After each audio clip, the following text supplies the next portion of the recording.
हर हर महादेव, ओम नमः शिवाय। जय श्री कृष्ण। दोस्तों, नाग पंचमी आने वाली है। आज के वीडियो में हम जानेंगे नाग पंचमी की बहुत ही सरल पूजा विधि। कैसे हम नाग पंचमी की पूजा घर पर बहुत ही सरल तरीके से कर सकते हैं। देखिए, अभी सावन का महीना है और भगवान भोलेनाथ की पूजा सावन के महीने में की जाती है।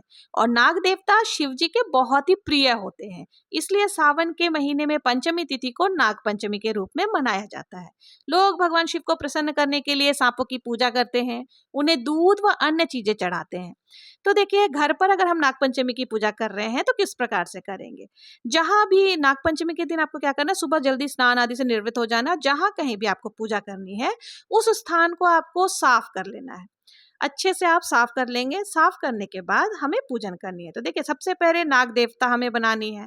तो नाग देवता का चित्र बनाने के लिए हमें क्या करना है, मैं यहाँ काजल का प्रयोग कर रही हूँ। आप चाहे तो आटे से भी नाग देवता बना सकते हैं। और मैं यहाँ दीवार पर नाग देवता की चित्र बना रही हूँ। आप चाहे तो अगर आपकी दीवार गंदी हो जाएगी तो आप कागज पर भी बना करके चिपका सकते हैं, लेकिन उनका विसर्जन करना होता है। तो देखिए, एक जोड़ा आपको कम से कम नाग नागिन जरूर से बनाना है। और हमारे यहाँ 5 बनाए जाते हैं, तो इसलिए मैं यहाँ 5 नाग देवता की चित्र बना रही हूँ। आपके यहाँ जितनी बनाई जाती है उतनी बना ले। कम से कम 2 तो आपको जरूर से बनानी है।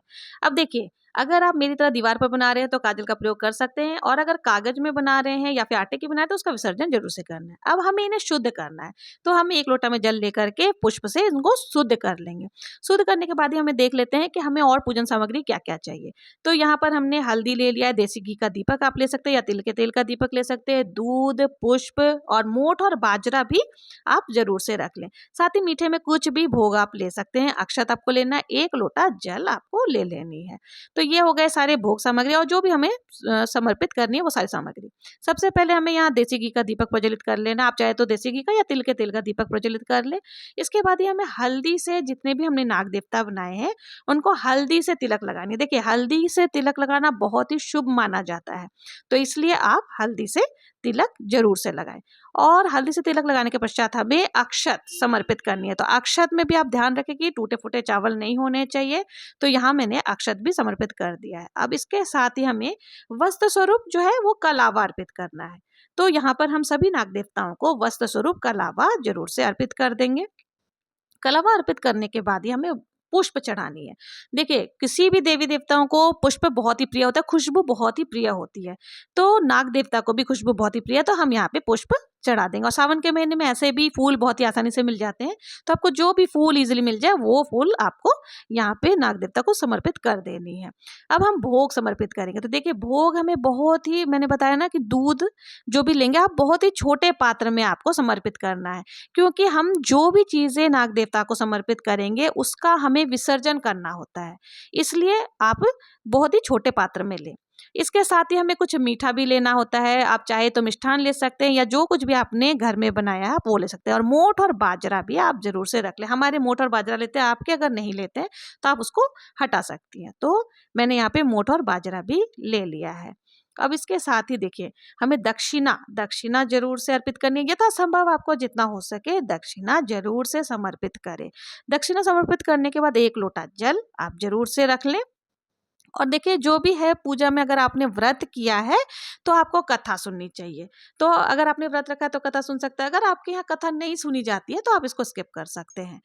अब कथा तो खाली हाथ नहीं सुनी जाती, इसलिए हमने यहाँ पे बाजरा और मोठ ले लिया और साथ ही पुष्प लेकर के हमने कथा सुनी है। कथा सुनने के पश्चात हमने जो मोठ और बाजरा लिया था उनको हमें नाग देवता को समर्पित कर देना। थोड़ा सा हमें लोटे में भी डाल लेना है। अब हमें आरती करनी है। तो आरती हमें 5 बार इस तरह से आरती करनी है, जिस प्रकार से मैं यहाँ कर रही हूँ। या तो आप 5 बार या 7 बार आरती कर सकते हैं। प्रेम पूर्वक आरती करने के बाद हाथ जोड़ करके हमें पूजा में रही कमियों के लिए क्षमा याचना करनी है और अपने मनोकामनाओं को पूर्ण करने के लिए नाग देवता से प्रार्थना करनी है।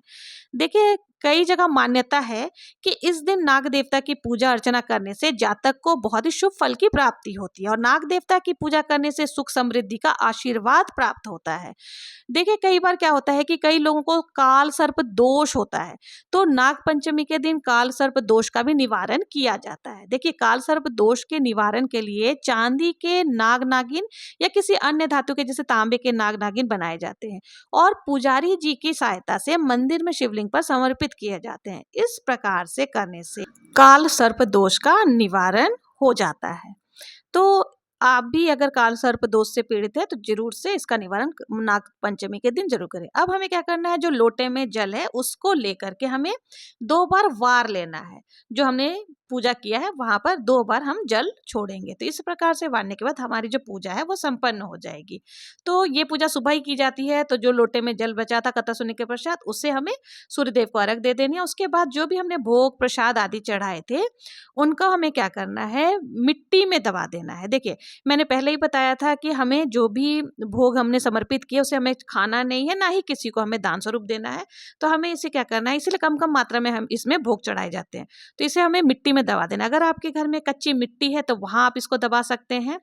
और जो भी हमने भोग वगैरह है सारे को हमें कच्ची मिट्टी में दबा देना। अगर कच्ची मिट्टी नहीं है तो आप गमले में भी डाल सकते हो। और जो दक्षिणा है, दक्षिणा आपको किसी भी गरीब को या जरूरतमंद को दान स्वरूप दे देना है। दक्षिणा आप दान में दे सकते हैं। तो इस तरह से जो है, और जो हमने नाग नागिन की बनाई थी चित्र, उसे क्या करना है, हमें बाद में साफ कर लेना है। आप किसी भी साफ कपड़े को गीला करके दीवार को पोंछेंगे तो ये क्लीन हो जाएगा। तो इसको हम साफ कर लेना। जो जल है उसे हमें सूर्य देव को अर्घ दे देनी है। तो इस प्रकार से हमारी जो नाग देवता की पूजा है वो बहुत ही सरल तरीके से हो जाएगी। तो आपको ये जो मेरी नाग देवता की बहुत ही सरल पूजा विधि मैंने बताई है वो समझ में आ ही गया होगा। तो अगर आपको मेरी ये पूजा की विधि पसंद आई हो और बहुत ही कम सामग्री में ये पूजा हो जाती है, तो अगर आपको मेरा वीडियो जरा भी हेल्पफुल लगा हो तो प्लीज़ मेरे चैनल को लाइक शेयर सब्सक्राइब ज़रूर करें। हर हर महादेव, जय श्री कृष्णा।